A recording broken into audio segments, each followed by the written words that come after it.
Hello everyone and welcome to Photo Finds. I'm your host, Gavin Hatch. I am really excited for this episode because it involves two of my favorite things, the holidays and new merchandise. We're going to be bouncing around from Universal to Disney Springs and then over to Animal Kingdom. So let's not waste any more time and head right into the studios at the Universal Orlando Resort.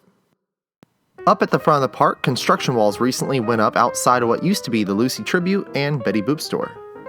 Crews have been working on the interior for months, but there were no changes to the exterior until now. No official announcement has been made on what will be occupying the large retail space, but rumors have been circulating and I have heard that this could be the future home to the new Hello Kitty retail experience that Universal did announce earlier this year, and that Betty Boop will be returning to the remodeled store. In the back of the park out front what used to be Disaster Studios, this wall was put up and teams came in and spray painted artwork advertising the future attraction Fast and Furious Supercharged, which is set to open in 2017. I wonder, since the story of the attraction will be set in Los Angeles, if there are plans to re-theme that area in the park and change it from San Francisco to LA. Let me see your thoughts in the comments below on Supercharged as well as the changes going on in the front of the park. Over next to Men in Black Alien Attack, you can see that Fear Factor Live is back from hiatus since Halloween Horror Nights has completed. This theater is used for Bill and Ted's excellent Halloween Adventure show in September and October. Alright, so it's the middle of November, which can only mean one thing in Orlando. It's starting to look like Christmas, and it really is in all the parks here in Central Florida. I was able to get some pictures and give you a preview of some of the beautiful holiday decor that you will find all around the resort. I noticed that almost all the decorations in the park this year are new, such as these icicles that you will see hanging from the trees over in the Central Park area. I think these fit perfectly here and will look so cool at night. I'll just show you some decorations on Hollywood Boulevard and save the rest of the park for a future episode where we can focus just on Universal's holiday events. The different styles of garland can be found on just about every building down this street. Even the palm trees are getting lights wrapped around them. Now, this year's holidays at Universal Orlando starts December 5th and runs through till January 2nd. SeaWorld's Christmas celebration begins on the 21st of this month, and Disney has already started some of its holiday offerings. Universal will be bringing back the Macy's Holiday Parade this year at the studios, as well as the Grinchmas Holiday Spectacular at Islands of Adventure. Now, since we're on the subject of the holiday season, let's talk about gifts and where you can get your gentleman friends some great new Disney merchandise. 28 in Maine opened up earlier this month in Disney Springs and is the place to go when shopping for a guy who loves his Disney parks. It had a great collection of t-shirts showcasing past and classic attractions such as 20,000 Leagues Under the Sea and Mr. Toad's Wild Ride. You'll even find cool artwork on display from 20,000 Leagues, and if you're a fan of the Adventures Club that used to be located at downtown Disney Pleasure Island, there are even relics found in the store from there.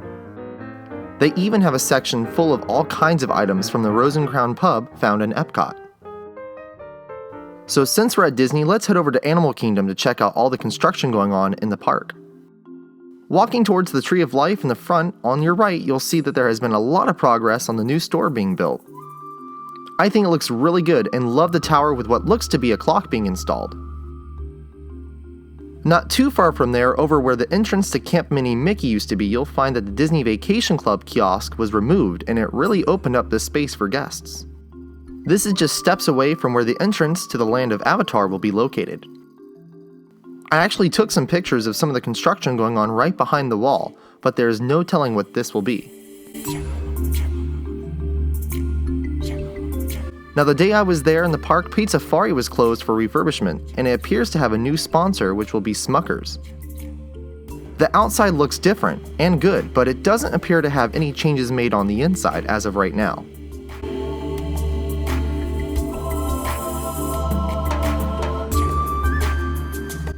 What is your favorite place to eat at in the Animal Kingdom? Before heading into Dinoland USA, I saw that you can meet Pocahontas, which is a character I have never seen in person, but the line was about 45 minutes, so I didn't have time to meet her that day. Something that is really cool that I learned recently while in line at Dinosaur is that the printing on the red, yellow, and white pipes above the load platform is actually the ingredients to ketchup, mustard, and mayo. While in Dinoland USA, I got some shots of the refurb that is taking place right now on the Primeval Whirl. Crews were out that day resurfacing or sanding the facade, probably to get a new coat of paint. If you ever came into the park in the morning for the opening ceremony back in the day, this truck may look familiar. Unfortunately, that is something they no longer do, and this truck is now sitting out in Dinoland. Alright, so there is still a lot of construction walls up surrounding the whole lake in the park, as progress is made on seating areas and projection booths for the new Rivers of Light show that is planned to premiere in the park in the future, but as of right now, no opening date has been set. It's really impressive to see how much they've done, and it looks like it will have a lot of seating real close to the water, and since the lake doesn't seem to be very big, guests will really be immersed in the show. The concept art looks beautiful. Here you can see one of the buildings along the water where one of the projectors will be placed. Across from there, next to Expedition Everest, there is a wall that surrounds where Fast Pass distribution used to be for that ride. I wonder what's going to be going here in the future. Over at the Upcountry Landing, I saw Baloo and Louie were out meeting with guests. The lines were pretty short after 4:30 since it's been getting darker earlier. The park was open till 8 that day, but it felt empty after 5 o'clock. The day I went out to the park was my first time there since Harambe Market opened. I was very impressed at the level of detail all around the area, and it fits in perfectly over there and looks like it's been there since the park opened. In the comments below, let me know what you recommend for me to get there. I also stopped into Creature Comforts, which is Animal Kingdom's Starbucks location. I really like the design, it's very open. Well, that does it for this edition of Photo Finds. Please make sure to subscribe and comment below. Don't forget to check out my other show, Florida E-Ticket, here on the Orlando Attractions channel. A new episode every Saturday. As always, make sure you get out, have fun, and enjoy the parks.